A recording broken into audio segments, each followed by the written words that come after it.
السلام علیکم ورحمۃ اللہ وبرکاتہ۔ بسم اللہ والحمد للہ والصلاة والسلام علی رسول اللہ، اما بعد۔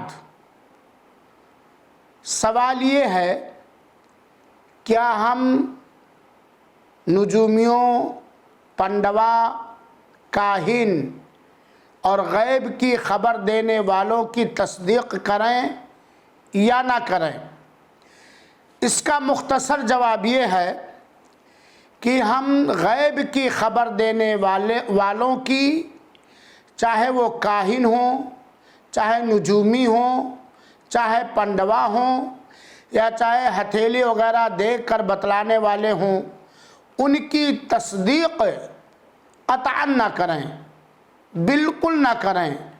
اللہ تعالیٰ نے فرمایا سورہ نحل کی آیت نمبر 65 کے اندر، قُلْ لَا يَعْلَمُ مَنْ فِي السَّمَاوَاتِ وَالْأَرْضِ الْغَيْبَ إِلَّا اللَّهِ۔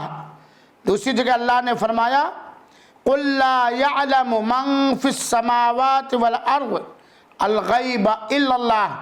اے نبی پاک صلی اللہ علیہ وسلم، آپ فرما دیجئے کہ آسمانی اور زمینی سارے مخلوق میں سے کوئی ایسا نہیں ہے جو غیب کو جانتا ہو، اور غیب کا جاننے والا صرف اللہ تعالیٰ ہے۔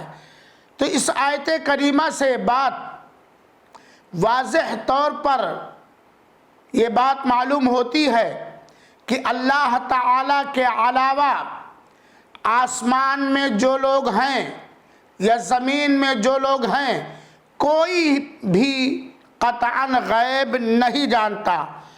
اور اللہ کے رسول اکرم صلی اللہ علیہ وسلم نے فرمایا، مسند احمد کی صحیح روایت ہے کہ جو شخص غیب کی خبر دینے والے کے پاس آیا اور اس سے غیب کی کوئی بات معلوم کی اور اس کی کہی ہوئی بات کی تصدیق کی، تو اس نے رسول اکرم صلی اللہ علیہ وسلم پر نازل کردہ شریعت کا انکار کیا۔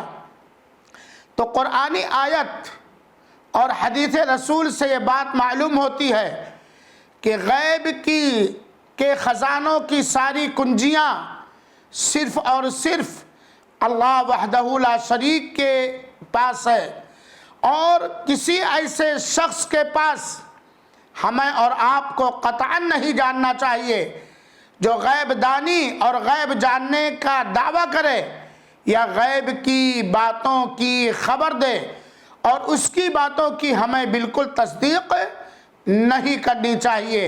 اللہ تعالی ہمیں ان خرافات سے محفوظ رکھے، آمین۔ والسلام علیکم ورحمۃ اللہ وبرکاتہ۔